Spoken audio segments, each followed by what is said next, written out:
the Nobel Prize in Literature and the task of translation.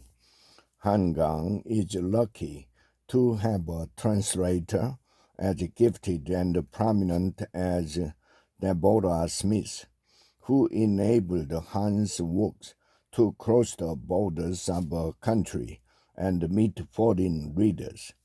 The news that novelist Han Gang has won the 2024 Nobel Prize in Literature came as a wonderful surprise to the Korean people. We feel it's been a long time coming. Whereas Japan already had 3 Nobel laureates in literature and China had 2, Korea had none until last week. At last, Korea has become a country, a Nobel Prize winner in literature. These days, Korea is well known to the world thanks to the immense popularity of Hallyu. In a sign of this recognition, McDonald's sold BTS meals for some time, and Coca-Cola is now selling a K-Wave Zero sugar product. In 2020, the Korean movie Parasite received 6 Academy Awards. In addition to the fame of its pop culture, Korea has now impressed the world with its literary works too, which was acknowledged by the Nobel Prize, thereby accomplishing for Hallyu a grandeur complete, as Walter Whitman might have put it. To become universal, literature requires translation, because unlike music, dance, or art, it can only be accessed through written language. Therefore, an excellent translation is a crucial prerequisite for the literary work to be read and praised around the world.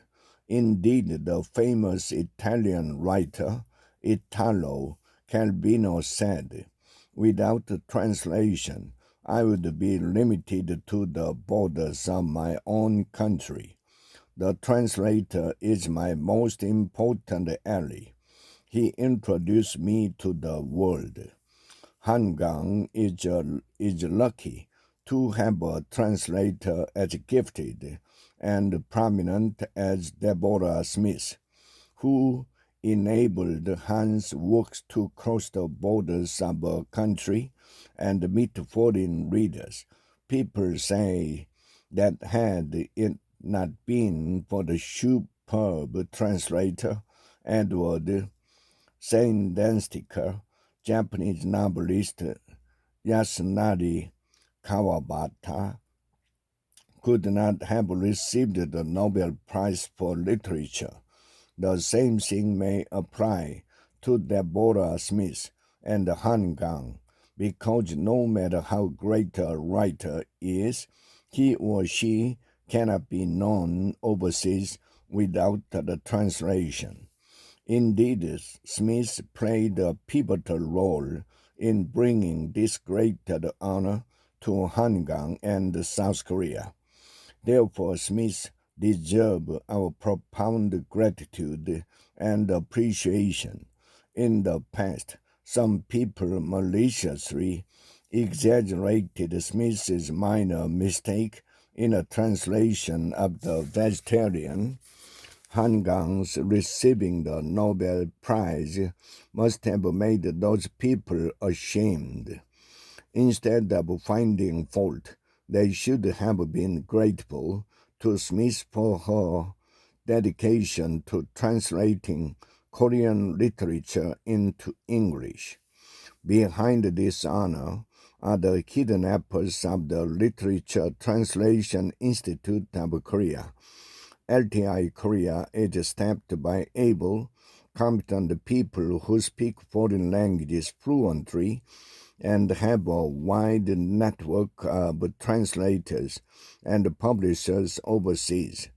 LTI Korea also translates Korean literary works into 35 languages and publishes them overseas.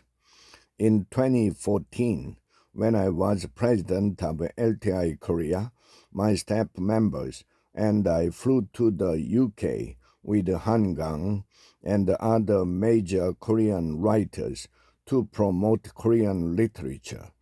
In 2016, we went to London again and appointed Deborah Smith as an official LTI Korean translator.